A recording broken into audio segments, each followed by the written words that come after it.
Hey crafty babes, welcome back to my channel. This is Andrea and we are going to flip through my March and April 2021 Storyline Chapters notebook. These notebooks are from Heidi Swapp and I have recovered them. So they have a lot of different patterns that have a lot of different papers on the inside. So I usually just grab mine from scrapbook.com and I can leave a link in the description with an affiliate link, of course, for grabbing yourself some of these. I have been working in Storyline Chapters all of 2021 for sure. I think I started maybe midway through 2020 when I started grabbing and utilizing this size. It has been so perfect. And we're going to just go through what I have done for March and April. I have determined that I can fit about 2 months worth into one insert. And so I basically will end up with multiple notebooks. But for me, it's a much easier format than pockets or albums. And so I don't really care how many I create. I just have a lot of fun with this format. So here is one sample of that you can do regular kind of like free form layouts in a style in a book like this. The size is about, I want to say like 7 by 10 or something like less than that. It might be like 7 1/4 by 9 3/4 or something. I don't know the exact dimensions, but I think they do show it on the product description. Anyway, it's very close to like a 6 by 8. So if you're used to working in like a 6 by 8 pocket book with pocket pages or any size like that, then you're going to be really comfortable in this space. Anyway, I had this beautiful inspiration from Caroline. She uses a Delphonics bag as her like planner bag, and I like held it in my hands when we were together in February, and I was like, okay, this would make a perfect purse. So I got myself one in green, I got a black and white strap, and had myself some fun, and I still use it as my purse today. Here I have just a collection of photos, memes from just kind of a certain time, and I just make them all kind of work together. Here is just a little journaling about just some feelings I was having about cancel culture and all the things associated with that. At this point, I was really kind of inspired by diagonal layouts, and I kept making layouts that kind of went in a diagonal. And this is actually using a set that I designed for Illustrated Faith called Rainbow of Promises.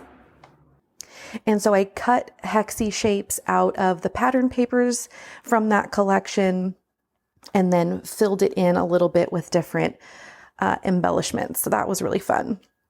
Here I made this page all about productivity and just made myself a little list on a Post-it note and some other little photos from around that week or from that month.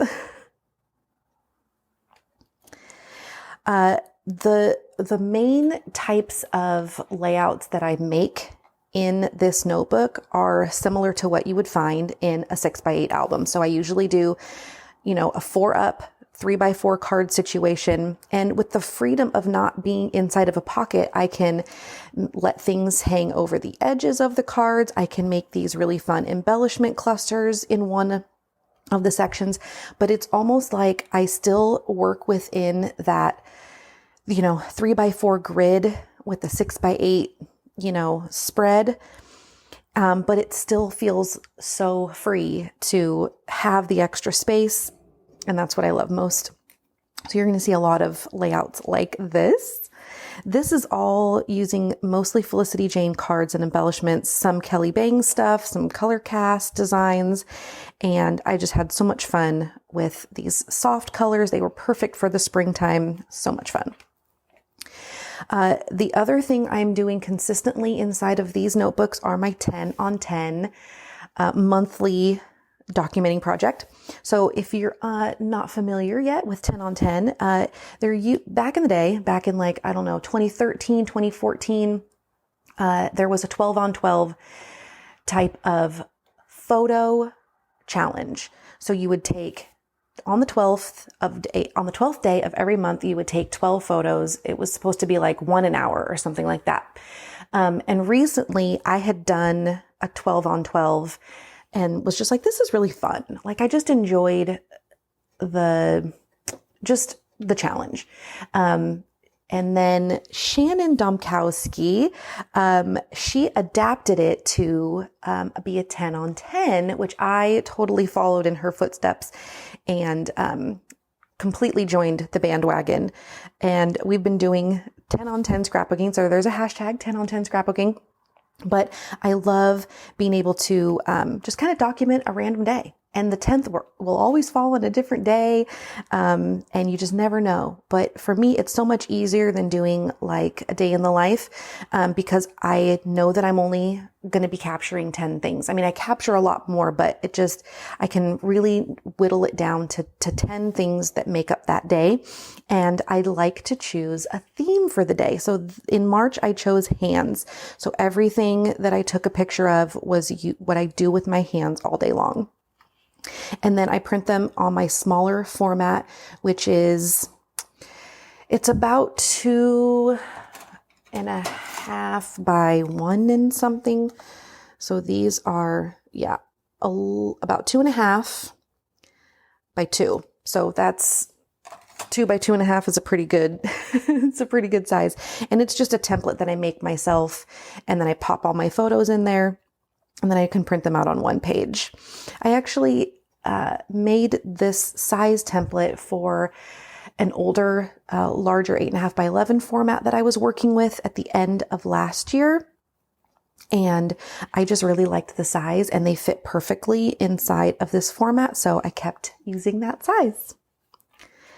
And then I decided that I had enough photos for this week 13 recap that I would just continue doing the same kind of format. So when I have all these smaller photos, I just will cut down 3x4 cards or pattern papers to match up to that size. This was so much fun because I was really feeling these bright spring colors, and Kelly Bangs had just come out with a set for Illustrated Faith called, they call her Blessed. And it just has a bunch of, like home and mothering types of, embellishments and imagery. So that was really, really perfect for this time of the year. And the colors worked perfectly with some Felicity Jane spring, kits. Products that I currently had in my stash. I love sometimes just using one page. Like sometimes I just have one photo. I just want to write a little list. And so on Sunday, I had done all of these things and really wanted to just document what I did during that day. This is a week 12 recap. One of the things that I'm kind of reserving this type of notebook for are more linear memories. So I will end up, when I print all my photos out, I will separate them into family versus personal, right? And I put the family aside. And then for the personal ones, then I separate those into a weekly recap or stories I want to tell. So if it's a specific story, like if this photo was something that I felt like I had supplies and story enough to make it its own layout, then I would put that aside, date it, and maybe find some papers to go with it if I had the inspiration. Otherwise, all the leftovers go into like basically a weekly recap so that I can kind of recap the things that happened in that week. So it's kind of like still weekly documenting, but on more of a personal, where it's not going to always include my family. It's going to be about food I ate or how I painted my nails. But I'll keep them all together and kind of do a recap. And then that way it can feel like I'm using, pocket pages, which I still really love the look. So all of these supplies are from Elif Sahin, and she sells her digital stuff on Digital Press, I think, or LilyPad. I forget. You can just go to her website. I'll try to link her stuff below. She's also a sponsor for Retro Hit Magazine, so her stuff ends up in the magazine. Another thing I love to include in my monthly inserts are my monthly 2x2 pages. These 2x2 squares are created by Kelly Bangs, and every month for the year of 2021, she puts out a whole set for every month, and I have just loved, absolutely loved making these kind of monthly pages that kind of just like take me into the next month. So that was all March, and I did not create a March insert or a March page for this insert. I was kind of still kind of going back and forth between this kind of notebook and my fringe notebook. And I believe that the March one was done in my fringe notebook, but going forward, I have them in this notebook. This was another set by Kelly Bangs for Illustrated Faith called When I Rise. And I just absolutely adored these colors and put together like a little scene, added in some florals and some fun stamps and a little bit of journaling. So fun. Here's my April 10 on 10. This one was, did I have a theme? No, I did not have a theme for this. It was a very busy Saturday. We had a new washer and dryer delivered. I planted some things. There was a lot going on this day, so it didn't have a theme. And that's what the really cool thing about the 10 on 10 is, that you can have any theme you want, or you can have no theme at all, and you can just capture whatever gets captured. This is a page I did using issue number 18, 17, 18. I forget now. I think it's 18.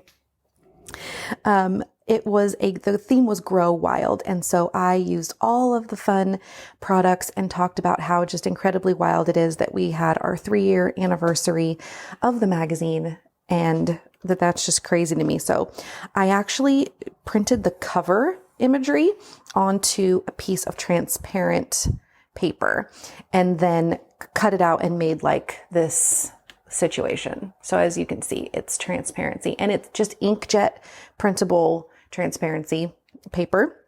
And then just made myself a little collage, did some stamping, and had a lot of fun with this one.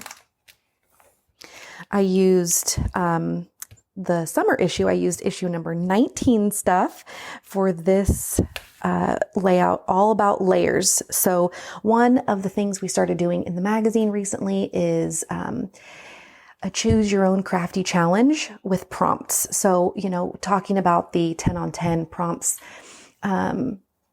I miss photo prompts and I miss photo challenges, but they're hard to commit to. It's usually like a 30-day thing, and I can't commit to something every day. So we basically have given you in the magazine 9 prompts, and you can use them as a photo challenge. You can use them as a scrapbooking challenge. You can use them as a journaling challenge, or any way that you want. It's like a choose your own adventure, right? But for craftiness. And the fact that there's only 9 means that, you're not overwhelmed. And what I love about it is that if you wanted to take one prompt and use that as a photo challenge, you totally could do that and use another prompt as, a scrapbooking challenge. So it's very open and very fluid. And this one was one that I did for layers. I have been loving to do stamp layering. Carrie Bradford, Heidi Swap, Maida Mojave, all my favorite girls basically have been doing this stamp layering where they're just using different stamp styles, like a circle and a word, or like it's so fun with big numbers and layering words on top of the numbers, and then, phrases on top of all, it's so much fun. So I definitely, had been in, what's the word I'm looking for? Practicing. I've been practicing using that technique in some of my recent pages. So this is a week 14 recap where, I painted my chairs. Charlie slept on the floor behind my desk one day. I just am using kind of like a blue and yellow theme, which was really fun.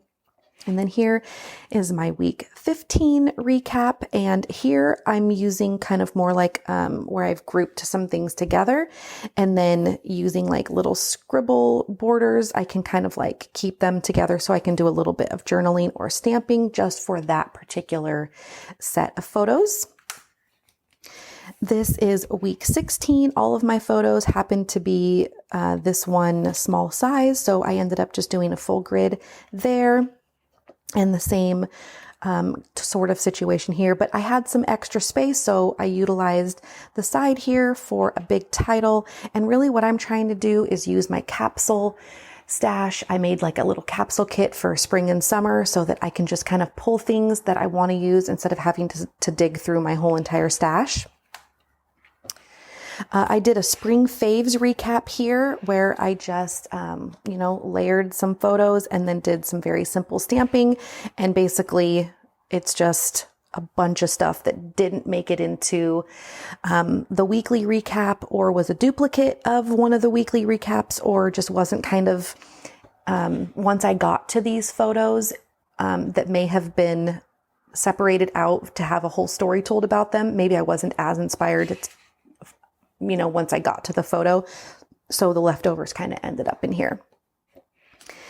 This is a photo that I actually shared on Instagram early spring, I think, and wrote this whole love caption. Like, it was just like the things that I love. So I knew that when I got around to documenting the photos, I needed to use that journaling. And I actually love including my own handwriting into my pages. It's just so much easier for me personally. And the more I write in my own handwriting, the better it gets. And that's kind of always been something really important to me, is even if you don't like your handwriting, it is so important for you to put your mark. Your handwriting is your signature. And so I just think it's important. I'll advocate for that a little bit. This was super fun. I had got some new stamps from LE Studio, and also, I think these are actually all from LE Studio. Pretty sure. But so much fun. So I just did kind of like a stamping collage with this one photo. And that is all I have done. There's only actually one page left. I might run into having another March or April photo that I run across in my stash. If I do, I'll fill it in. But otherwise, I am considering this particular insert finished and complete. And I hope you enjoyed. There's going to be a few others coming down the road. I have almost finished with May and June, so I'll be sharing that one really soon. Thank you guys so much for watching. We'll talk really soon. Bye.